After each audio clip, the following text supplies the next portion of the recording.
discale.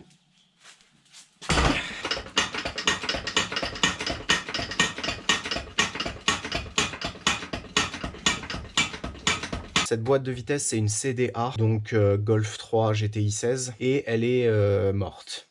Elle est morte. Il y a la deuxième qui passe mal, il y a la troisième qui craque, et dès que tu passes la 5, elle siffle. Mais elle siffle plus fort que le turbo, quoi.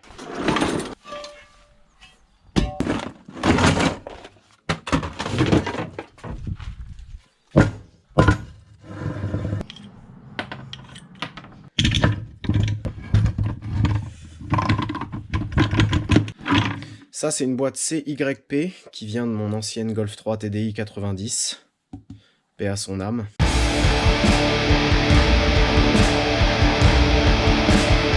J'avais commencé à la dépouiller parce que à l'époque je voulais faire une boîte courte et j'ai jamais réussi à enlever le pignon de 4. Je crois qu'il faut une presse. Faire une boîte courte, quand tu vois comment la merguez elle patinait avec les ratios de celle-là d'origine, ça me paraît être une très mauvaise idée. Et faire l'inverse, mettre tout l'intérieur de la TDI dans celle-là pour garder la cloche et utiliser cette merde que j'aime bien. D'après mes calculs, faits avec des formules que j'ai inventées, première et deuxième c'est pareil, mais troisième à 8000 tours minute, ce serait 200. Quatrième 240, cinquième vers l'infini et une mort certaine. Donc pour résumer, une boîte courte ce serait de la merde, une boîte longue ce serait de la merde. Et récupérer les synchros de celle-là pour refaire celle-là, c'est pas possible. Parce que j'ai toujours pas de presse. Malgré le fait qu'elle craque et qu'elle siffle, le truc le plus chiant, mais de loin, c'est le ratio de 5 sur l'autoroute. Pour rouler à 130, il faut que tu sois à 4000 tours minute, et c'est pile là où le turbo il charge. Donc t'es tout le temps en train de réguler, et il y a l'échappement qui chauffe, du coup l'huile Noroto elle chauffe... c'est la merde. Un truc que je pense pouvoir faire, c'est enlever le cul de boîte de celle-là et mettre les deux pignons de 5 de la TDI. J'espère que ça descendrait quand même un peu, genre 3500, 3700 tours minute pour être à 130. Et de toute façon, refaire cette boîte, ce serait un peu con parce que si on sort 400 chevaux, il y aura au moins 400 Nm de couple. Et à 400 Nm de couple, une boîte CDA, elle est un peu en sursis.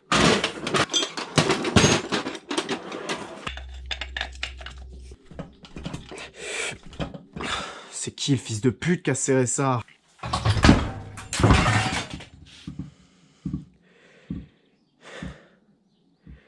Oups.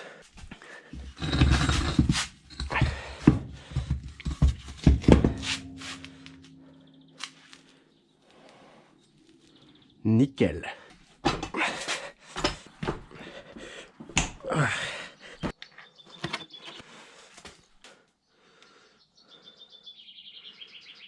Ça va. 9. Cette fois, je vais pas trop le serrer.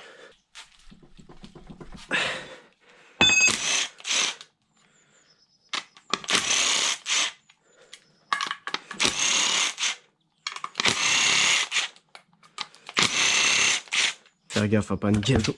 Wow! Ça, c'est la fourchette. Ça, c'est le synchro. Ça, c'est le pignon de l'arbre primaire. Et ça, c'est le pignon de l'arbre secondaire. On va pas croire pendant un instant que je sais ce que je fais. Hein. On est d'accord, il y a une chance sur deux pour que j'aille en chercher une autre à la casse. Oui, un carter de distribution peut servir de boîte à vis. Virer les deux petits centreurs. Là, normalement, la fourchette, elle peut dégager. Putain, ça a chauffé, mais bien comme il faut. Là, c'est le passage qui est grave relou parce que ces trois petits trucs-là, ils vont sauter. Et pour les remettre, c'est un peu la merde. Est-ce que j'enlève le ressort d'abord?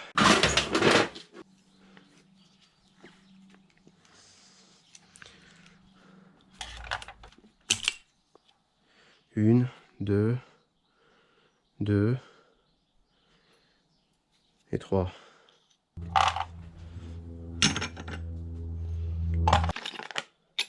Putain, j'ai pas l'embout, évidemment.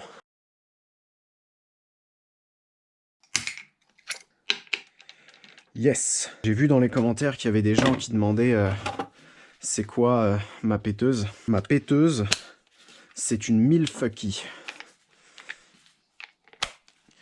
Et elle envoie sa mère. Ça, je crois que c'est exactement les mêmes.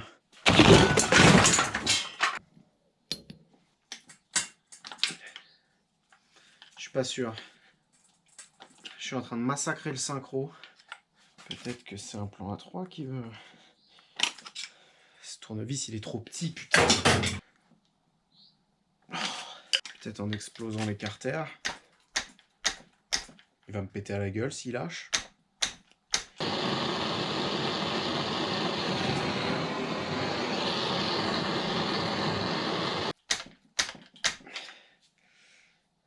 Non, c'est mort. Il faut que j'aille chercher l'arrache.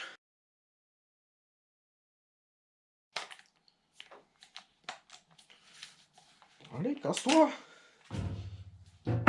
Elle est où la douille? Comment je peux perdre une douille entre là et là? Ah, elle est dessus. Protection. Il vient. Il vient!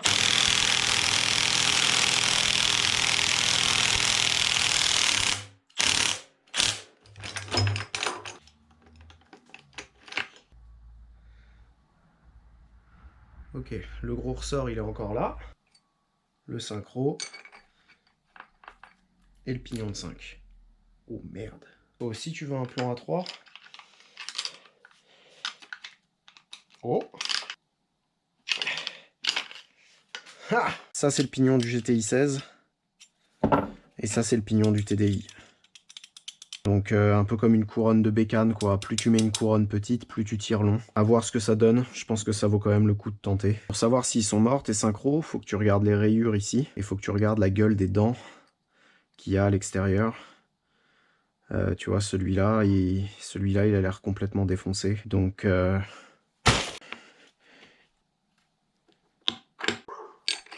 Putain, mais ce chien, il ferme jamais sa gueule. Ensuite, il y a cette merde-là à remettre. On va mettre le ressort exactement pareil.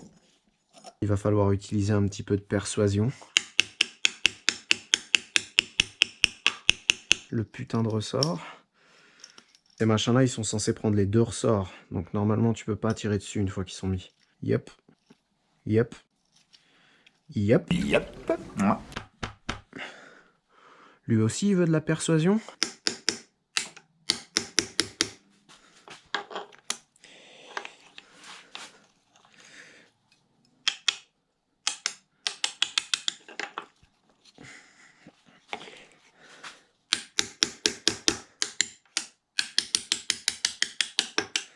Boum, persuadé.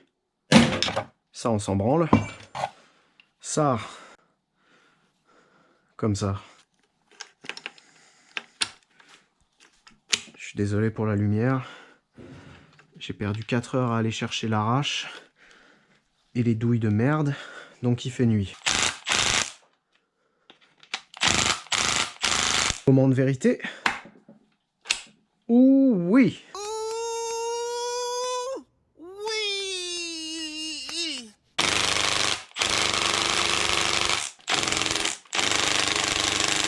Un petit coup à deux.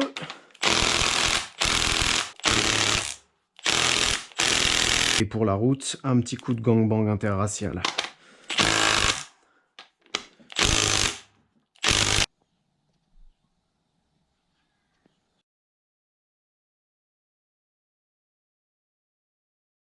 Ça fait un bon moment que Asus vraiment pas bien.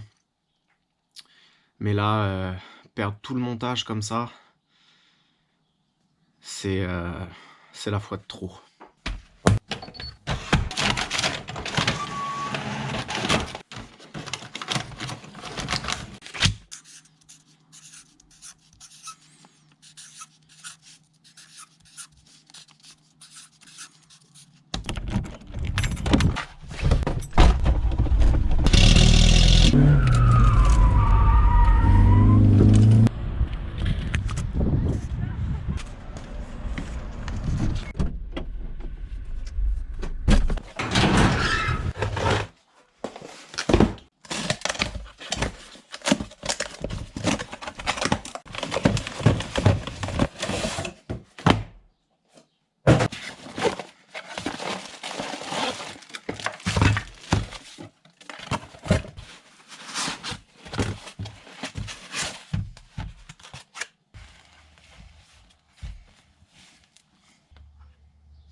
on change pas une équipe qui gagne. Et vu que le PC il a foiré en mode fission nucléaire, il faut que je te fasse un briefing.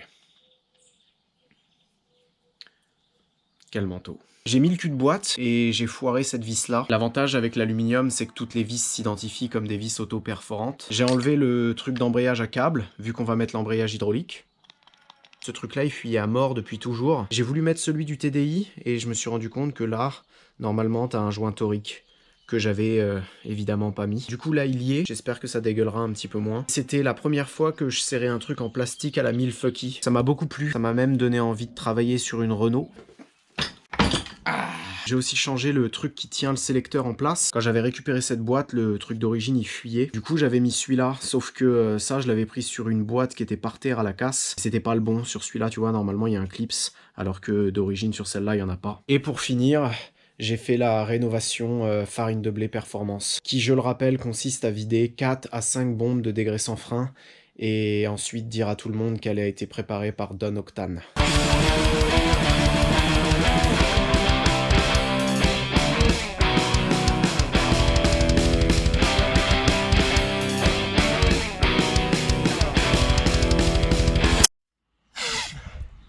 J'ai aussi démonté la tringlerie par terre dans les cailloux sous la pluie. Et j'ai le regret de t'annoncer que pour démonter la tringlerie sur cette voiture, il faut démonter ça,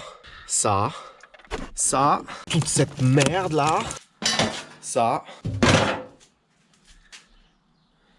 et ça. J'avais comme projet de mettre cette tringlerie là, qui vient d'une Golf 3 GTI 16. Mais je trouvais ça bizarre que cette tringlerie là, elle merde autant. Quand je l'avais mise dans la merguez 1.0, je me souviens que les vitesses passaient super bien, et après l'accident, c'est là que tout est parti en couille.